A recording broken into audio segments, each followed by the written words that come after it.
পরিবারের কাছ থেকে আমরা চিঠি নিয়েছি। আইনমন্ত্রী প্রাক্তন নরেশ গুপ্ত, আমি আপনাদের সব কপি দিয়ে দেবো সব, তার কাছে রিকোয়েস্ট করেছি কেস রিওপেনের জন্য।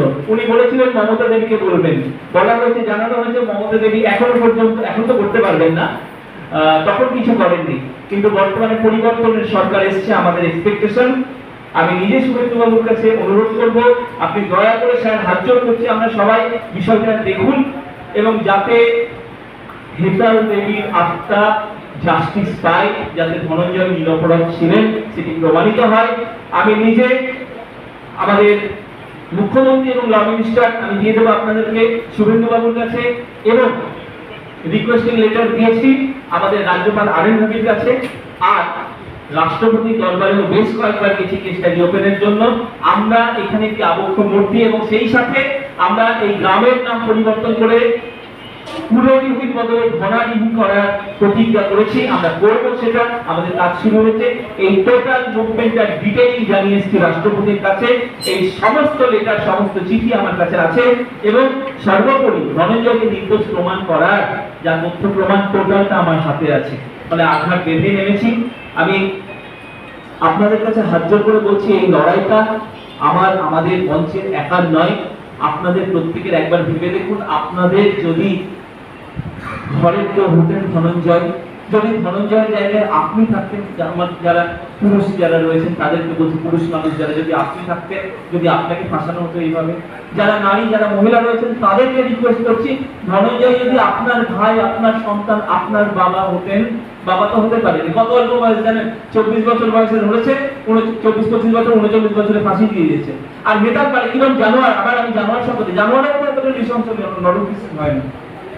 14 বছর করে দেখিয়ে গেছে, 18 ক্লাস ছিল। কেন গোপন করা হয়েছে? কিসের জন্য এই সমস্ত মিথ্যে তৈরি করা হয়েছে?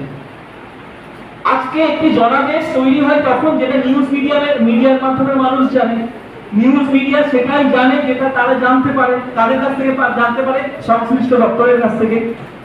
সংশ্লিষ্ট দপ্তর সেটাই জানায় যেটা ওপরের মহারাজ, তুমি মহারাজ সাধু হলে আজ, যেটা ওপরের মহারাজ এবং মহারাজের স্ত্রী বা আরো অন্যান্যরা ডিক্টেট করে, ডিক্টেটররা বলে দেয় যে এইভাবে কেস সাজাবে।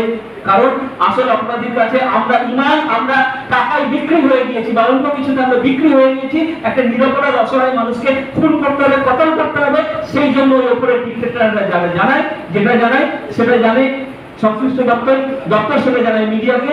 মিডিয়া আপনার আমাদের মতো মানুষকে বোকা বানায়, জনমত তৈরি করে।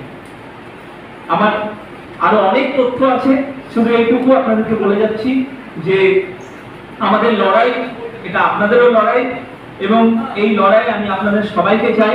শুধু এটুকু বলবো, আপনারা ভেবে দেখুন, মানে মিথ্যেবাদের একটা সীমা থাকে। ধনঞ্জয়ের বাড়িতে জামা পাওয়া গেছে, কোন জামা না, যে জামাটা করে খুন করেছে এবং ধর্ষণ করেছে। ভাবুন মানে কতটা লজ্জা। আচ্ছা, ধনঞ্জয় তো তখন জানতে যে পুলিশ তার বাড়িতে বারবার করে এসে নক করছে, জানতে চাইছে ধনঞ্জয় কোথায়, গ্রেফতার করবো। পৃথিবীতে এরকম কোনো অপরাধী আছে যে খুনটা করেছে সেই জামাটা আবার বেশ যত্ন করে বসুমতী পেপারে মুড়িয়ে নিজের ওয়াইফের ট্রাঙ্কের মধ্যে রেখে দিয়েছে? পৃথিবীতে এরকম কোনো খুনি পেয়েছেন আপনারা? পেয়েছেন? প্রশ্ন করুন তো নিজেকে, যে খুন করলো, জানে পুলিশ বাড়িতে নক করছে, সে নিজেরই বাড়িতে নিজের স্ত্রীর ট্যাঙ্কের মধ্যে বসুমতী পেপার মুড়িয়ে সেই জামাটা রেখেছে, আর হাতের ঘড়িটাও রেখে দিয়েছে, যেটা কিনা সে চুরি করেছে। ঘড়িটা যেটা বাজেয়াপ্ত করেছে সেটার সাথে ওই যে ঘড়িটা বেতালদা কিনেছিল বলে দাবি করছে, তার সিরিয়াল নাম্বার পর্যন্ত চেক করা হয়নি। সব থেকে বড় কথা হচ্ছে ধনঞ্জয় বাবুর ওয়াইফ, তিনি তো শিক্ষিত না, পুরো পরিবারটা অত্যন্ত উচ্চ শিক্ষিত, তার ভাই শিক্ষিত, দাদা টিউশন পড়ে, বাবা টিউশন পড়ে, তো পুজো করে। যখন ওখান থেকে সিজার লিস্ট বানানো হচ্ছে, আমার কাছে সমস্ত প্রুফ আছে, পরিবারের বা থার্ড নিরপেক্ষ কাউকে দিয়ে সিজার লিস্টের ফর্দ বানিয়ে সই পর্যন্ত করানো হয়নি কাউকে, কোন এভিডেন্সের সই পর্যন্ত নেই। ভাবতে পারেন এটা কত বড় পাপ।